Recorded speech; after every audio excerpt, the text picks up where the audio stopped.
What happens when the joke you thought would make you unforgettable becomes the reason your husband erases you from his life?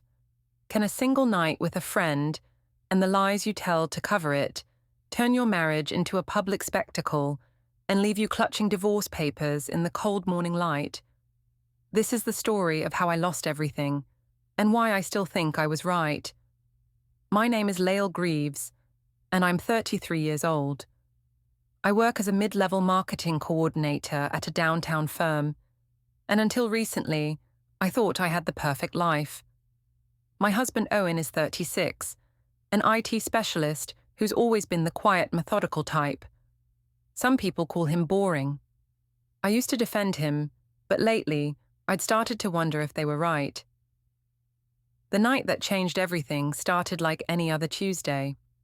Owen was working late again, debugging some system that would probably crash anyway within a month. Our 6-year-old daughter Piper was at my sister-in-law Naomi's house for a sleepover with her cousin.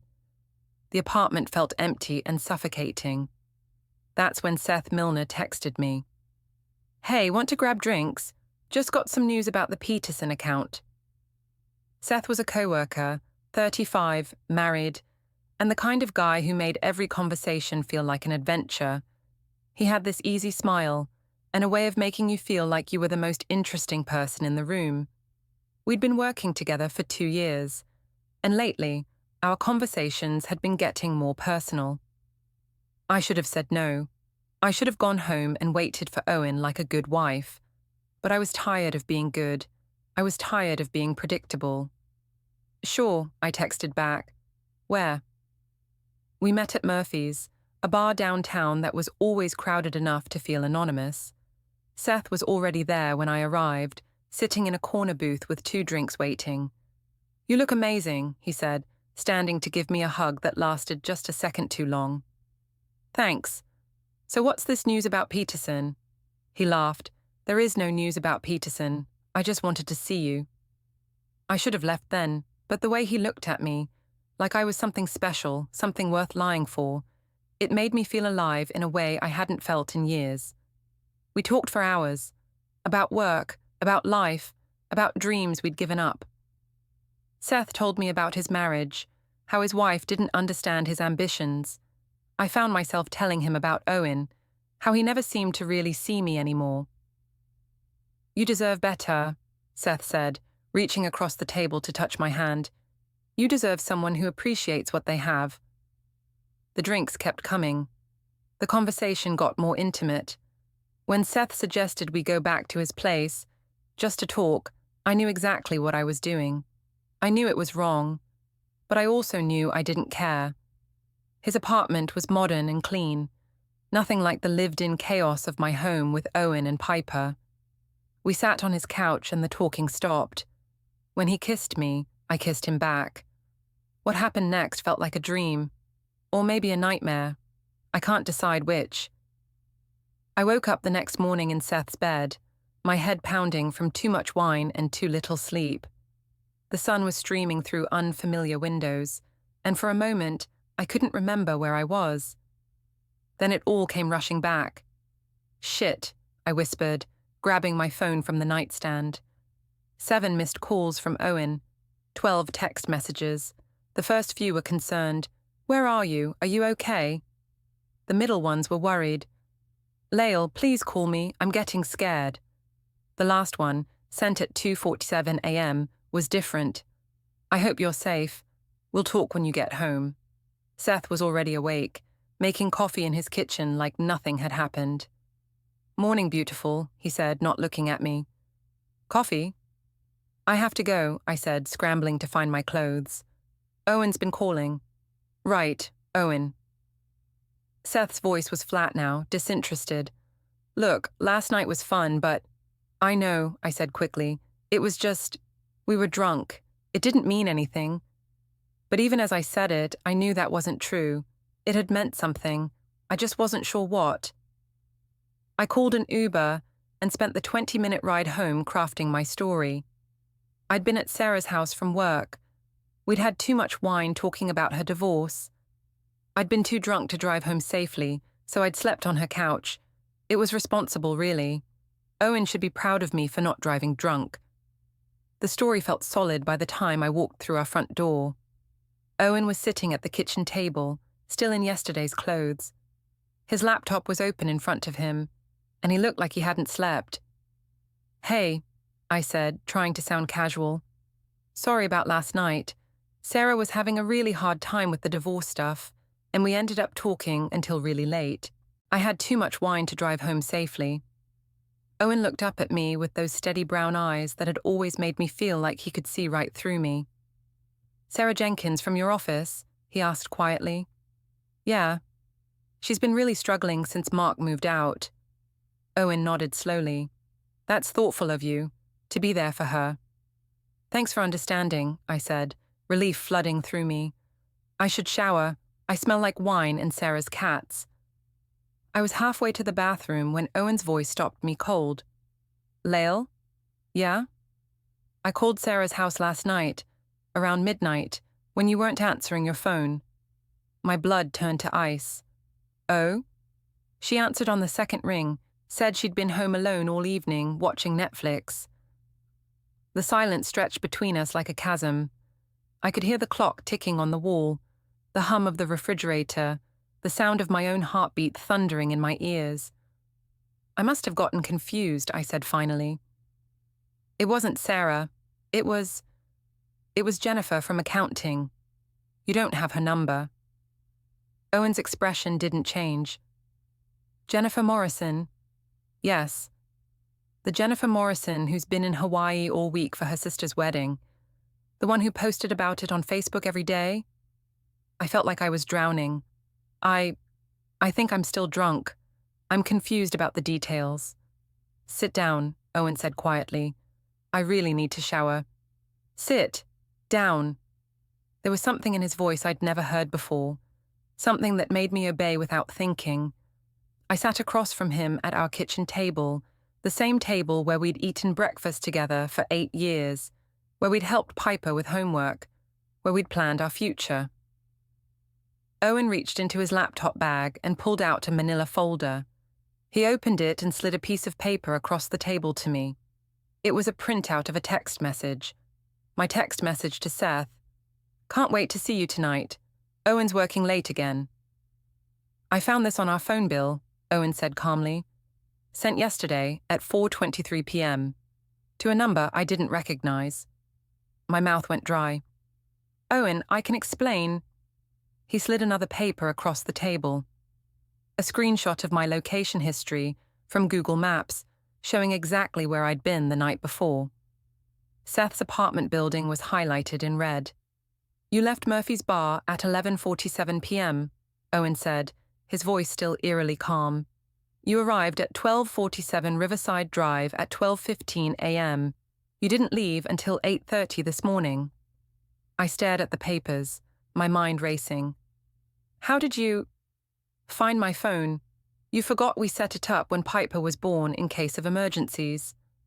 Owen's smile was cold. I considered this an emergency. The breaking moment was the message waiting on my phone at sunrise. "I called your friend's wife." My stomach dropped before I even understood why. I'd told myself it was innocent, that sleeping over was just convenience, that my husband was lucky I was honest. But my husband had stayed quiet all night, and that silence turned out to be action. When I got home, he didn't accuse me of cheating. He asked me to repeat my story slowly, then he slid one thing across the table, a screenshot of the address I'd given him, next to a photo of the building entrance showing a different name on the mailbox. He'd gone there, he'd waited, and nobody answered because nobody lived there. That's when my friend stopped sounding real. "So," Owen said, closing the folder, "would you like to try again? Or should I call Seth Milner directly and ask him how you slept?" I sat there staring at the evidence of my lies spread across our kitchen table like crime scene photos. Owen's calm demeanor was more terrifying than any screaming match would have been. I'd expected anger, accusations, maybe even tears. Instead, I got this methodical presentation of facts that left me nowhere to hide. "Owen," I started, but he held up a hand. I'm not done, he said quietly. I called Seth's wife too. Lisa, right? Nice woman. She was very confused when I asked if you'd been staying there. Apparently, Seth told her he was working late at the office.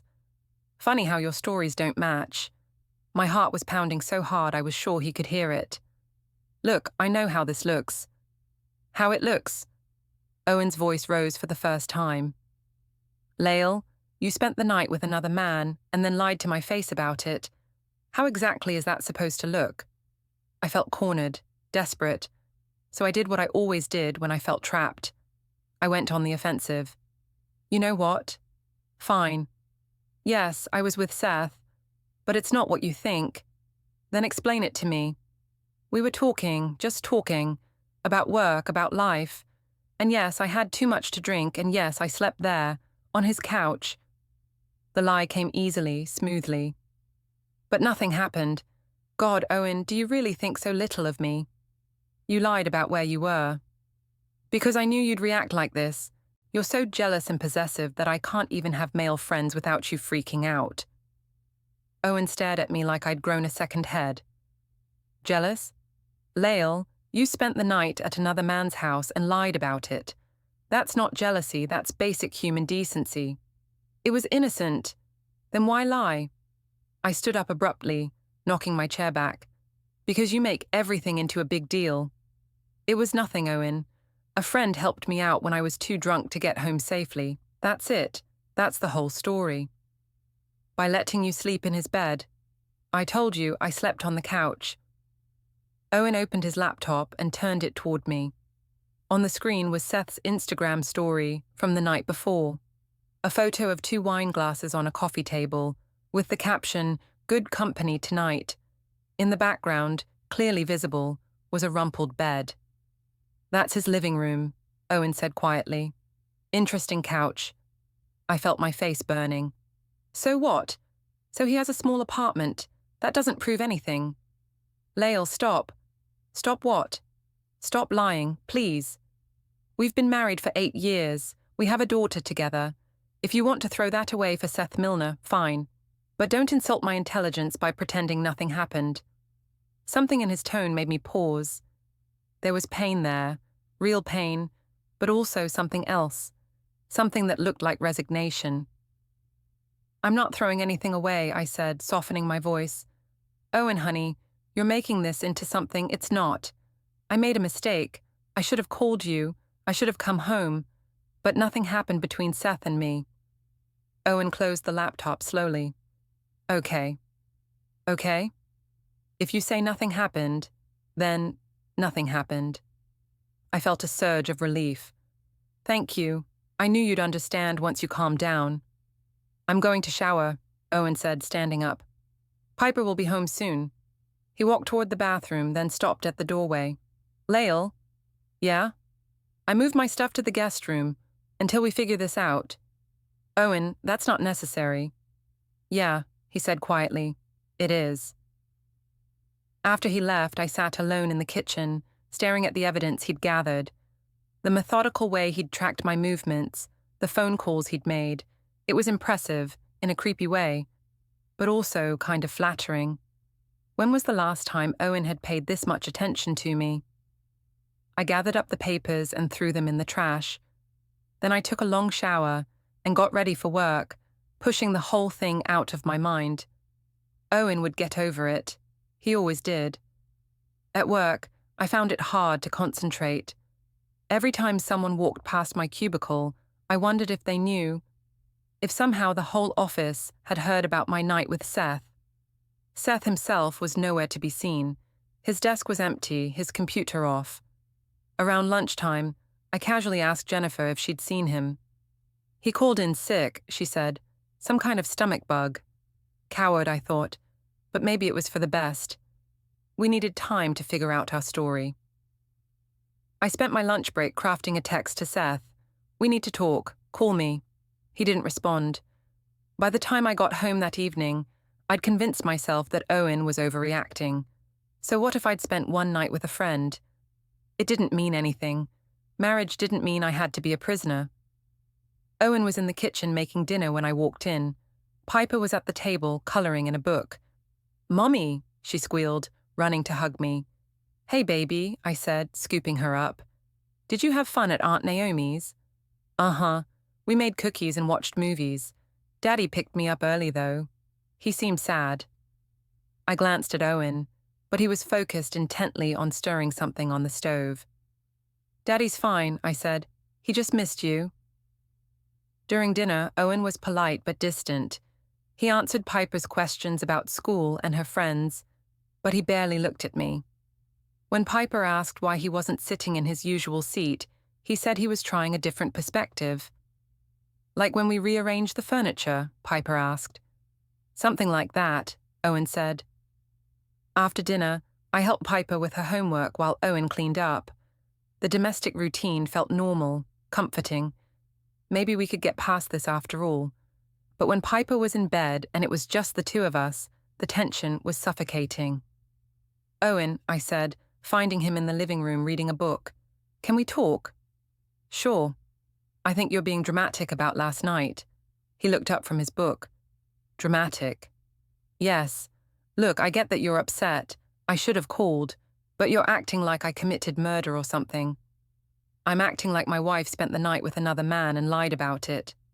I explained that. Nothing happened. Owen set his book down carefully. "Lale, do you think I'm stupid?" "Of course not." "Then why are you treating me like I am?" "I'm not." "You are. You're standing there in our living room, looking me in the eye and telling me that you innocently fell asleep on Seth Milner's couch after an evening of innocent conversation." "That's exactly what happened." Owen pulled out his phone and showed me the screen. It was a text message from Seth to someone. "Last night was incredible. Can't stop thinking about you." "Who did he send that to?" Owen asked quietly. I felt my stomach drop. "How would I know?" "The number he sent it to, it's yours." I stared at the phone, my mind racing. That could be about anything. Work, maybe. We closed a big deal yesterday."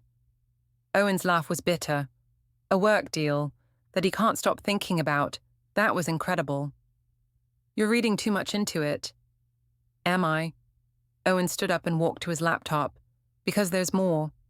He opened a folder on his desktop labeled Evidence. Inside were dozens of screenshots, text messages between Seth and me going back months, photos from office parties where we were standing too close, records of late-night phone calls. "You've been investigating me?" I asked, incredulous. "I've been trying to understand what's happening to my marriage." I looked at the screen, seeing months of flirtation and increasingly intimate conversations laid out like a timeline. "This is insane, Owen. You're acting like some kind of stalker." "I'm acting like a husband who's been lied to." "So what's your plan here? You're going to what?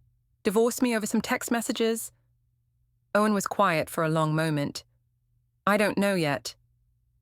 "Well, while you're deciding, maybe you should think about what you're going to tell Piper, about why Daddy moved out of Mommy's room because he couldn't handle her having a friend."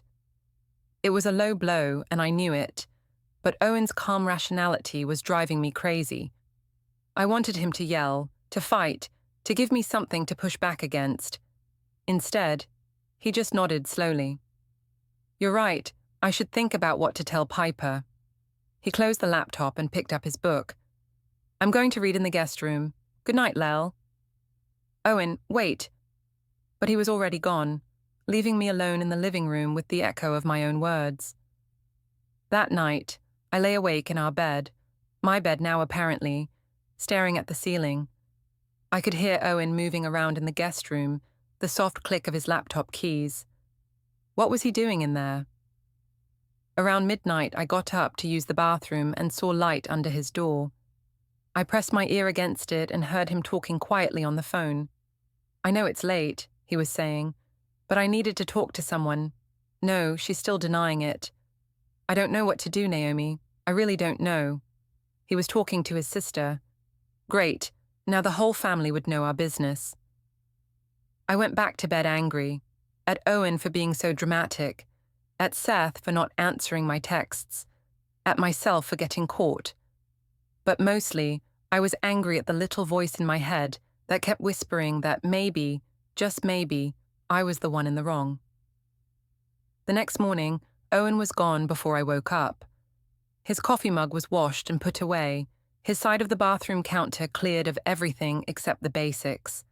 It was like he was systematically erasing himself from our shared spaces. I found a note on the kitchen counter. Taking Piper to school. We'll pick her up too. Don't wait dinner.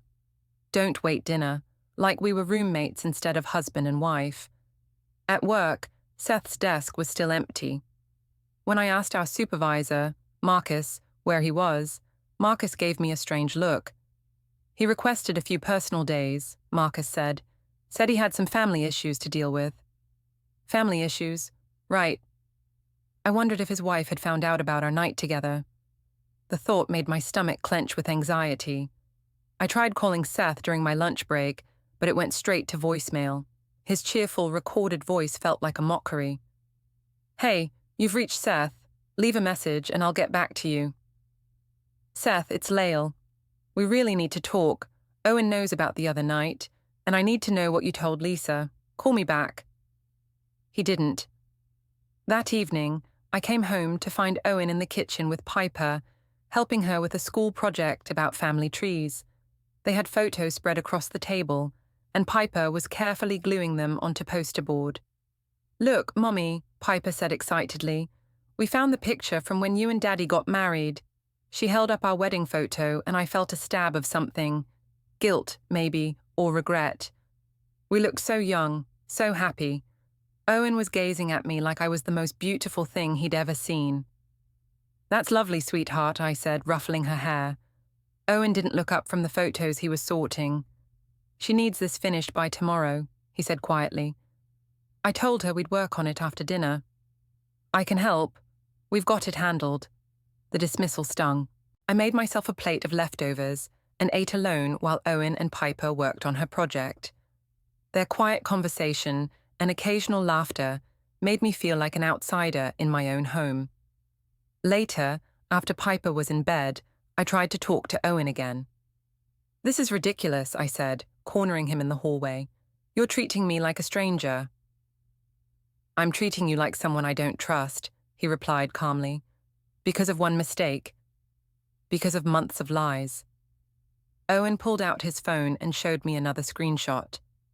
This is from 6 weeks ago.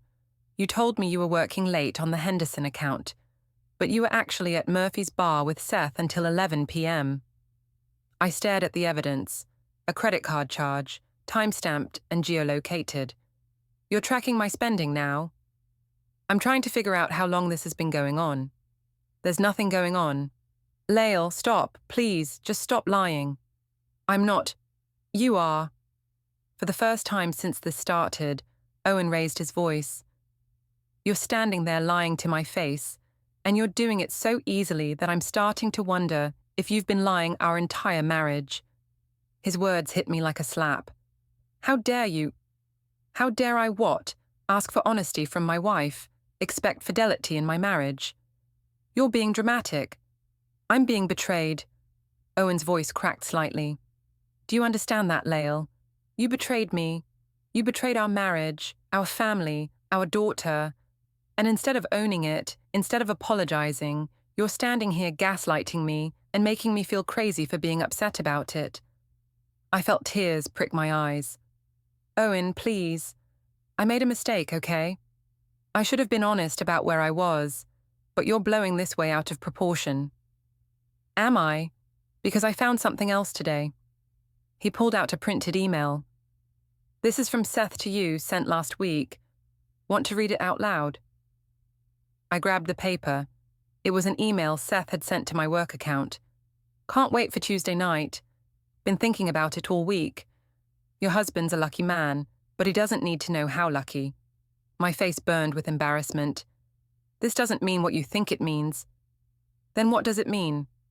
It's just flirting. Harmless flirting. Harmless. Owen's voice was flat. Right, like everything else. He turned to walk away, but I grabbed his arm. Owen, wait. Look, maybe I did develop feelings for Seth. maybe we did cross some lines, but it doesn't mean I don't love you. It doesn't mean I want to end our marriage. Owen looked down at my hand on his arm, then back at my face. What exactly are you saying? I'm saying that maybe this is a wake-up call. For both of us. Maybe we've been taking each other for granted. So this is my fault. No, that's not what I'm saying. I'm saying that marriages go through rough patches. We can work through this. By pretending it didn't happen. By moving forward, together. Owen gently removed my hand from his arm.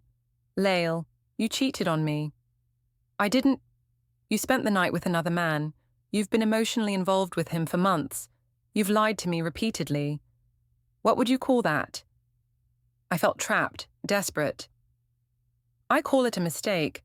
One mistake that we can fix if you'll just stop being so stubborn about it.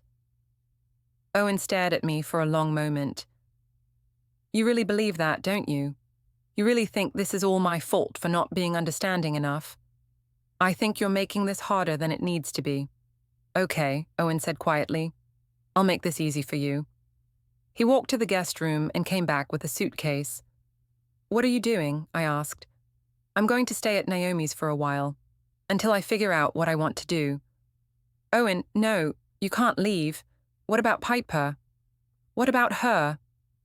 She'll be confused. She'll think it's her fault.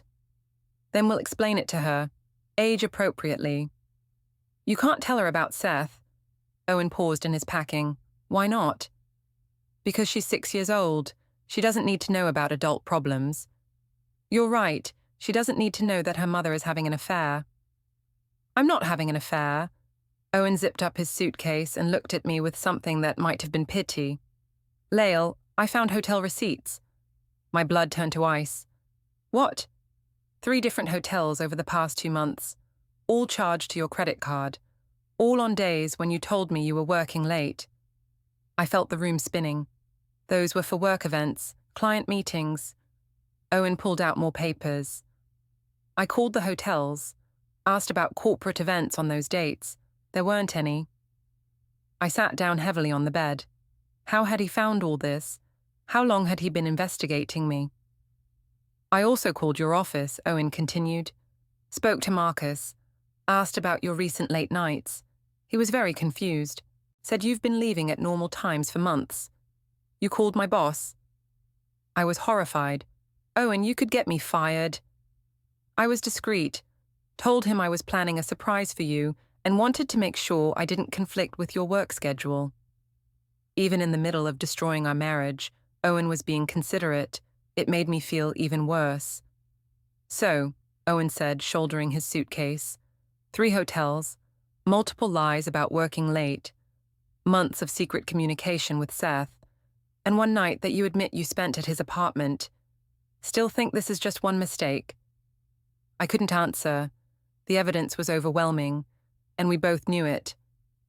I'll pick up Piper from school tomorrow, Owen said. Take her to Naomi's until this gets sorted out. You can't take my daughter away from me. I'm not taking her away. I'm protecting her from the chaos you've created. Owen, please, don't do this. We can fix this. He paused at the bedroom door. Can we? Because it seems like you're more concerned with not getting caught than you are with the fact that you destroyed our marriage. That's not true. Isn't it?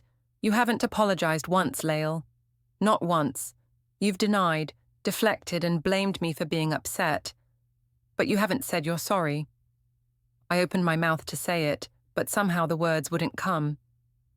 Owen nodded like my silence confirmed something he'd already known. I'll be in touch about Piper's schedule. And then he was gone, leaving me alone in our bedroom with the echo of his footsteps and the weight of everything I'd lost. I called Seth again that night, and this time he answered. Lale, this isn't a good time. Owen knows, I said without preamble. He knows everything. There was a long pause. Shit.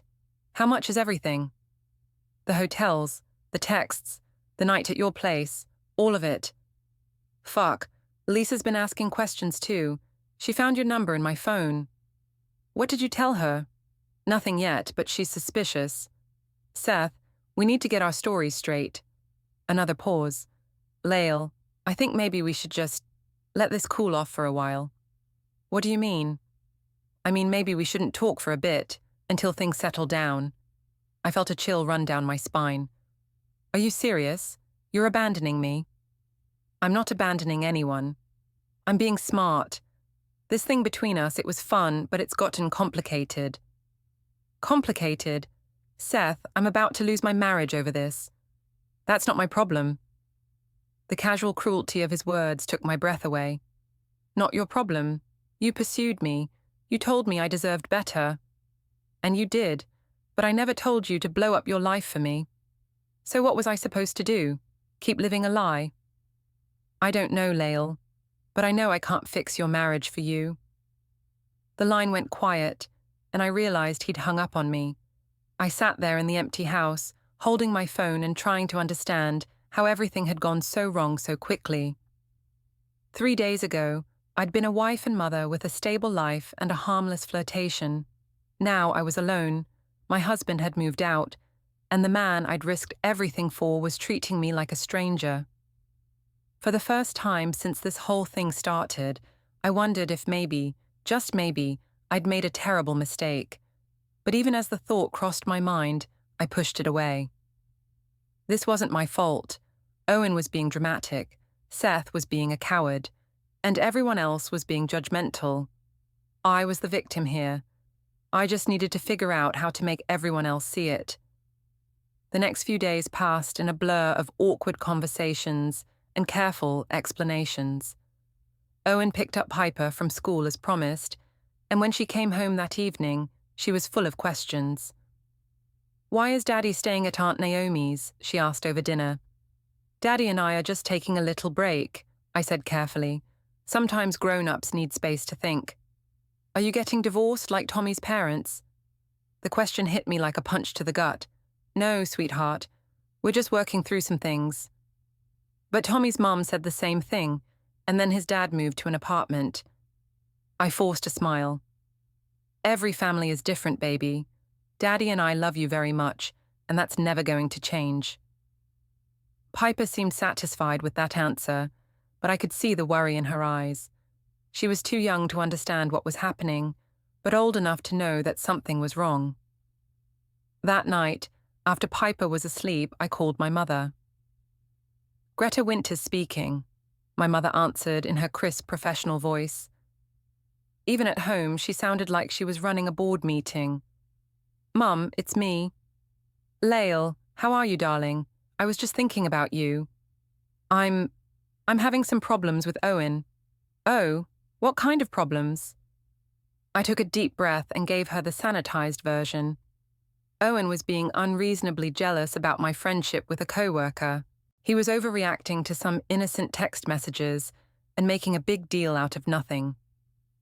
"Men can be so insecure," my mother said dismissively. "Your father was the same way. Always worried I was going to run off with someone more interesting." "Owen moved out," I said quietly. "He what?" "Over some text messages. And I stayed at my friend's place one night when I had too much to drink. Owen's acting like I committed adultery or something." There was a pause. "Did you?" "Did I what?" "Commit adultery." I felt my face burn. "Mom, it's a simple question, Lale." "No, of course not. We're just friends." "Then Owen is being ridiculous. You're a grown woman. You're allowed to have friends." The validation felt good, even though part of me knew my mother wasn't getting the whole story. "What should I do?" I asked. "Stand your ground. Don't let him control you with his jealousy. If Owen can't handle you having a life outside of your marriage, then maybe he's not the right man for you." After I hung up, I felt better. My mother was right. I was being controlled by Owen's insecurities. I hadn't done anything wrong. Not really. Maybe I'd made some poor choices, but that didn't give Owen the right to blow up our family. The next day at work, I decided to take control of the narrative. If people were going to gossip about my marriage, I might as well give them the real story. "Owen's being incredibly dramatic," I told Jennifer during our coffee break. "He found some text messages between Seth and me and completely lost his mind." "Text messages?" Jennifer looked uncomfortable. "Just friendly conversation. But you know how men can be. They see conspiracy everywhere. Lale, Jennifer hesitated. People are saying you and Seth were having an affair. People say a lot of things. Doesn't make them true.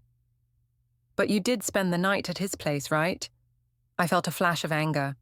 Who told you that? It's a small office. Word gets around. Fine, yes, I stayed at Seth's place one night. On his couch, because I was too drunk to drive home safely. Since when is being responsible a crime? Jennifer didn't look convinced, but she nodded anyway. I'm sure it's just a misunderstanding. But I could see the doubt in her eyes, and it made me furious. Why was everyone so quick to believe the worst about me? That afternoon, I decided to take a more proactive approach. I posted on Facebook, "Sometimes the people who claim to love you the most are the ones who trust you the least. Grateful for friends who see the real me." Blessed arch authenticity, now modern marriage. Within an hour, the post had dozens of likes and comments. Most were supportive, friends telling me to stay strong and don't let anyone dim your light. But there were a few that made me uncomfortable. Owen's sister Naomi commented, "Interesting perspective. I wonder what the real you looks like to your husband and daughter." My brother Cade jumped to my defense. "Naomi, maybe worry about your own family instead of judging Lale's choices." And then Owen himself commented, which surprised me. I'd thought he'd blocked me on social media. "The real Lale is someone I've loved for 8 years, he wrote. "The question is whether that person still exists." The comment thread exploded after that. Friends taking sides, family members weighing in, co-workers watching the drama unfold. I deleted the post, but screenshots were already circulating. By the end of the week, it felt like everyone in my life had an opinion about my marriage. My mother called to tell me she was proud of me for standing up for myself. My father, who rarely got involved in family drama, called to ask if I was thinking clearly. My brother Cade thought the whole thing was hilarious and kept sending me memes about dramatic husbands. But the person whose opinion I cared most about, Seth, remained frustratingly silent. He'd returned to work but avoided me completely. When I tried to corner him by the coffee machine, he mumbled something about a meeting and hurried away. It was humiliating. I'd risked my marriage for him, and now he was treating me like I had some kind of contagious disease. On Friday afternoon, I finally had enough. I waited by his car in the parking garage until he came down from the office. "Seth, we need to talk." He looked around nervously. "Lale, I told you." "I don't care what you told me. I deserve an explanation." "There's nothing to explain. We had some fun, it got complicated, and now it's over." "Over? Just like that?" "What did you think was going to happen? That I was going to leave my wife for you?" His words stung, but I tried not to show it. "I thought you cared about me." "I do care about you. That's why I'm telling you to fix your marriage and move on." "My marriage is over, Seth. Owen's already talking to lawyers." Seth's face went pale. "Lawyers?" "He's building a case against me, gathering evidence, documenting everything. He's going to try to take Piper away from me." "Shit, Lale, you need to get a lawyer too. I need you to tell the truth about what really happened between us." Seth was quiet for a long moment. "What truth do you want me to tell?" "That it was mutual, that you pursued me just as much as I pursued you." "And what good would that do?" "It would show that I'm not some kind of predator, that I'm not the only one to blame here." Seth shook his head. "I can't get involved in your divorce, Lale. I have my own marriage to think about." "Your marriage? What about mine?" "Your marriage was over before I came along. You said so yourself." "I said we were having problems. That's not the same thing." "Look, I'm sorry things worked out this way, but I can't save you from the consequences of your choices." He got in his car and drove away, leaving me standing alone in the parking garage. That night, Piper asked me again why Daddy wasn't coming home. "We're still working things out, baby," I said, but my voice cracked a little. "Are you sad, Mummy?" I looked at my daughter's concerned face and felt a wave of guilt wash over me. She didn't deserve any of this. She was an innocent victim of the mess I'd created. A little sad, I admitted, but it's going to be okay. Maybe you should say sorry to Daddy, Piper suggested with the simple wisdom of childhood. Sorry for what? For whatever made him sad. I tucked her into bed and kissed her goodnight, but her words stayed with me. Maybe I should apologize to Owen. Not because I thought I was wrong, but because I missed him. I missed our family. I missed the life we'd built together. But every time I thought about calling him, I remembered the way he'd looked at me with such disappointment and disgust, like I was a stranger he'd never seen before. How do you apologize to someone who's already decided you're irredeemable? And more importantly, how do you apologize for something you're not sure you're actually sorry for? Because the truth was, despite everything that had happened, despite the pain and the chaos and the loneliness, I wasn't entirely sorry about Seth. For a few weeks, he'd made me feel alive again. Desired.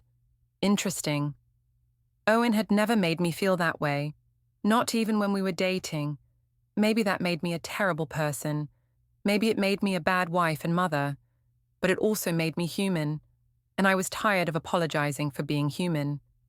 2 weeks after Owen moved out, I got a call that changed everything. Mrs. Greaves, this is Patricia Chen from Hoffman & Associates. I'm calling on behalf of your husband regarding some legal documents that need to be served. My blood turned to ice. Legal documents? Divorce papers, ma'am. Mr. Greaves has requested that they be served to you in person. Would you prefer service at your home or workplace? I felt like I was going to throw up. Can't we work this out without lawyers? That's not my area, ma'am. I just handle service of process. Where would you like to receive the documents? I need to talk to Owen first. I'm afraid Mr. Greaves has requested no direct contact during these proceedings. All communication should go through his attorney, David Hoffman. After I hung up, I sat in my empty house trying to process what had just happened. Owen was really doing this. He was actually divorcing me over one mistake. I called him anyway, but it went straight to voicemail. I tried Naomi's house, but she hung up as soon as she heard my voice. In desperation, I called my mother. He can't just divorce you over some text messages, she said indignantly. That's not grounds for divorce. Mom, there's more to it than that. What do you mean, more? I took a deep breath and told her the truth, about the hotels, about the months of lying, about the night I spent with Seth. There was a long silence on the other end of the line. Mom, you had an affair. It wasn't an affair, it was complicated. Lale, you slept with another man. That's the definition of an affair. It was one night, one mistake. One night that you planned for months, apparently. I felt tears starting to fall. Are you taking his side too? I'm not taking anyone's side. I'm trying to understand what happened to my daughter. Nothing happened to me. I'm the same person I've always been. Are you? Because the daughter I raised wouldn't destroy her family for a fling with a co-worker. The judgment in her voice was devastating. I thought you said I had the right to have friends. Friends, yes. Lovers, no. After she hung up, I felt more alone than I'd ever felt in my life. Even my own mother was turning against me. The next day, I got a lawyer of my own, a woman named Sandra Mills who specialized in complex family situations. She was expensive, but she promised to fight for my rights. What we need to do, Sandra said during our first meeting, is establish that this was a temporary lapse in judgment, not a pattern of behavior. We'll argue that your husband's reaction is disproportionate and that you deserve a second chance. What about custody of Piper? Sandra's expression grew serious. That's going to be more challenging. Courts don't look favorably on adultery, especially when there's evidence of deception and planning. But she's my daughter, and she'll remain your daughter. But your husband has a strong case for primary custody, especially if he can show that your behavior created an unstable environment. I felt sick. What kind of evidence could he have? Sandra pulled out a thick folder. Quite a bit, actually. His attorney sent over their initial filing. Your husband has been very thorough. She spread the contents across her desk, and I stared in horror at the scope of Owen's investigation. There were bank statements showing the hotel charges, credit card records of dinners with Seth, screenshots of our text conversations going back months, photos of us together at office parties, phone records showing late-night calls, but it was the personal stuff that really shocked me. Owen had documented every lie I'd told about working late. He'd called my office multiple times to verify my stories. He'd even spoken to some of my friends to confirm details about events I'd supposedly attended. "How is this legal?" I asked. Everything here was obtained legally. Bank records, phone bills, social media posts. It's all fair game in a divorce proceeding. But the photos, some of these are from inside our house. Sandra nodded grimly. He installed security cameras, perfectly legal since it's his home too. I thought about all the times I'd talked to Seth on the phone in our living room, all the text messages I'd sent while Owen was supposedly asleep. He'd been watching, recording, building his case. "There's more," Sandra said quietly. She pulled out a stack of printed emails. "He has correspondence between you and Mr. Milner dating back 6 months. Some of it is quite explicit." I looked at the emails and felt my face burn with shame. There were messages I'd forgotten about, late-night exchanges where Seth and I had shared fantasies and made plans. In black and white, they looked sordid and calculated. "He also has hotel security footage," Sandra continued. "What?" "From the Marriott downtown. You and Mr. Milner entering a room together on 3 separate occasions." I felt like the walls were closing in. "How did he get that?" "Private investigator, most likely. Your husband has been very thorough." "This is insane. He's been stalking me." "He's been protecting his interests. And frankly, Mrs. Greaves, his case is very strong. If we go to trial, you're going to be painted as a serial adulterer who deceived her husband for months." "So what do I do?" "We try to negotiate, accept that the marriage is over, and focus on getting you the best possible settlement and custody arrangement." That afternoon, I met with Owen's lawyer, David Hoffman. He was a stern man in his 50s who treated me like I was already guilty of a crime. "Mrs. Greaves," he said without preamble, "my client is prepared to offer you a very generous settlement in exchange for an uncontested divorce and a reasonable custody arrangement." "What's reasonable?" Sandra asked. "Supervised visitation initially, transitioning to every other weekend and 1 evening per week." I felt like I'd been slapped. "Supervised visitation? You're treating me like I'm dangerous." "You've demonstrated poor judgment and a pattern of deception," Hoffman said calmly. "My client is concerned about the stability of the environment you'd provide for your daughter." "I'm her mother, and you'll remain her mother, but primary custody will go to Mr. Greaves." "What about the house?" "Mr. Greaves will keep the house. You'll receive your portion of the equity in cash, along with half of the retirement accounts and a modest alimony payment for 2 years. 2 years? We've been married for 8 years. "Mrs. Greaves," Hoffman said, "you're lucky my client is being this generous. With the evidence we have, we could push for full custody and minimal financial support." Sandra leaned forward. "What evidence are we talking about exactly?"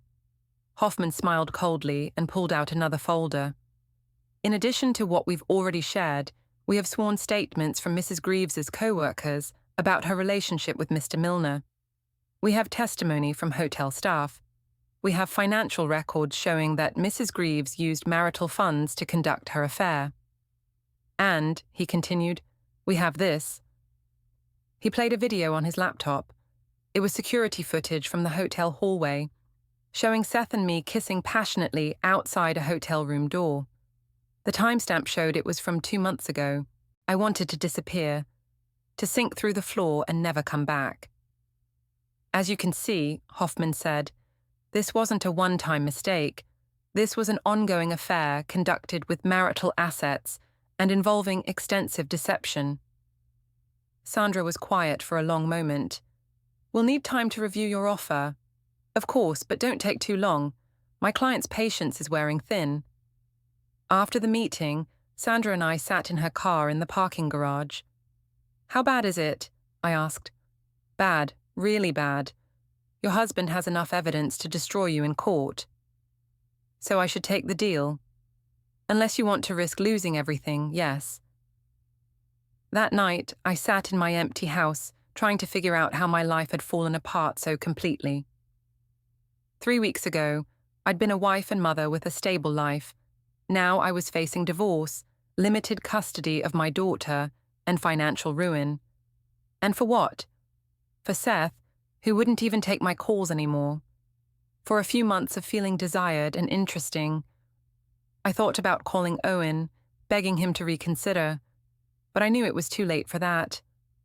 The man who had gathered all that evidence, who had planned this divorce so meticulously, that wasn't the Owen I'd married. That was someone harder, colder, someone who had been hurt so badly that he'd transformed into something unrecognizable. I'd done that to him. I'd turned my gentle, trusting husband into someone who hired private investigators and installed hidden cameras. For the first time since this whole thing started, I felt genuinely ashamed. But even as I sat there in the ruins of my life, part of me still felt angry. Angry at Owen for being so unforgiving. Angry at Seth for abandoning me. Angry at everyone for judging me so harshly. I'd made mistakes, yes, but I was human. I deserved compassion, not this systematic destruction of everything I'd ever cared about. Didn't I? The final blow came on a Tuesday morning in downtown Civic Plaza, in front of the courthouse, where I'd once imagined Piper might get married someday. I'd been summoned there by Owen's lawyer for what I thought would be another negotiation session. Sandra had encouraged me to accept their settlement offer, but I'd been holding out hope that Owen might soften, that we could work something out privately. I should have known better. I arrived at the plaza at exactly 10 a.m., as requested. The morning was crisp and clear, with office workers hurrying past on their way to meetings and court proceedings. I felt overdressed in my best suit, like I was playing a role I didn't understand. Owen was waiting by the fountain in the center of the plaza.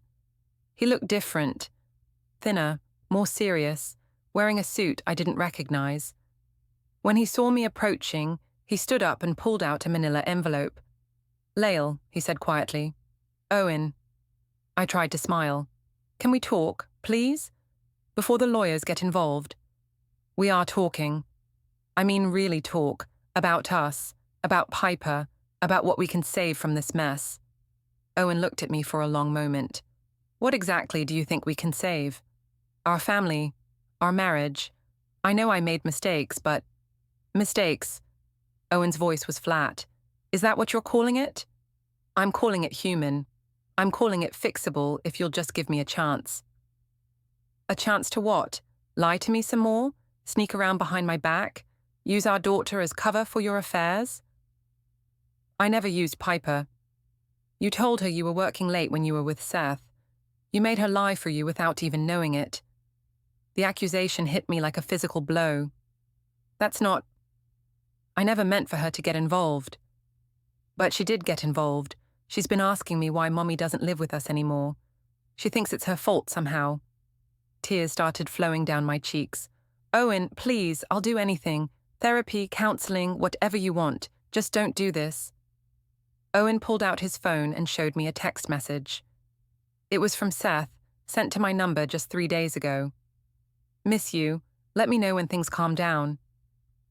"You're still in contact with him," Owen said quietly. "I'm not. I haven't responded to any of his messages." "But you haven't blocked his number either."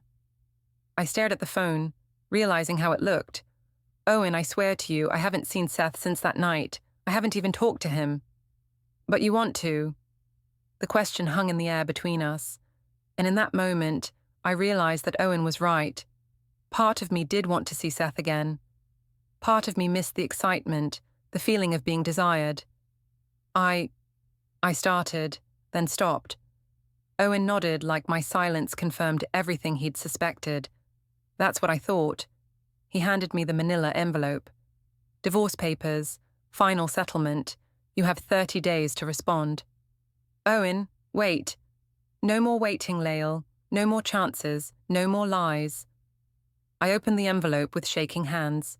The papers were thick, official-looking, filled with legal language I didn't understand, but I understood the bottom line. Owen was taking the house, primary custody of Piper and most of our assets. I would get minimal alimony and supervised visitation. This isn't fair, I whispered. Fair? Owen's voice rose slightly, and several people in the plaza turned to look at us. You want to talk about fair? Is it fair that I had to hire a private investigator to find out what my own wife was doing?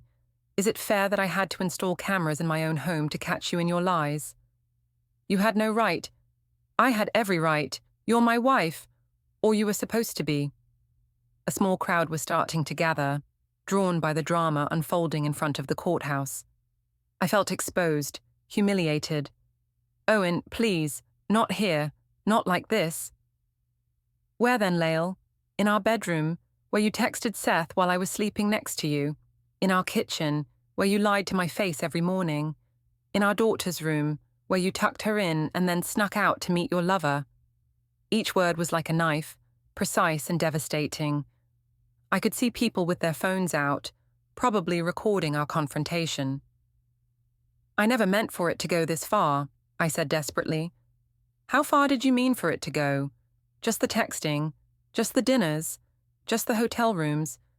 Where exactly was the line you weren't planning to cross? I couldn't answer because I didn't know. When had innocent flirtation become emotional affair? When had emotional affair become physical betrayal? The boundaries had blurred so gradually that I'd never noticed crossing them. I loved you, Owen said quietly, and his voice broke slightly. For 8 years, I loved you completely. I trusted you with everything I had, and you threw it away for someone who won't even take your calls now. Owen, do you know what the hardest part is? It's not the cheating, it's the lying. It's looking back at our entire marriage and wondering what else was fake. How many times did you lie to my face? How many times did you make me feel crazy for being suspicious? I thought about all the times I'd gaslit him, made him question his own instincts, convinced him he was being paranoid and jealous. I'm sorry, I whispered. No, you're not. You're sorry you got caught. You're sorry there are consequences. But you're not sorry for what you did. And as much as I wanted to deny it, I knew he was right. I was sorry about the pain, sorry about the chaos, sorry about losing my family. But I wasn't sorry about Seth. I wasn't sorry about feeling alive again, even if it was built on lies. Sign the papers, Lale, Owen said. Don't make this any harder than it has to be.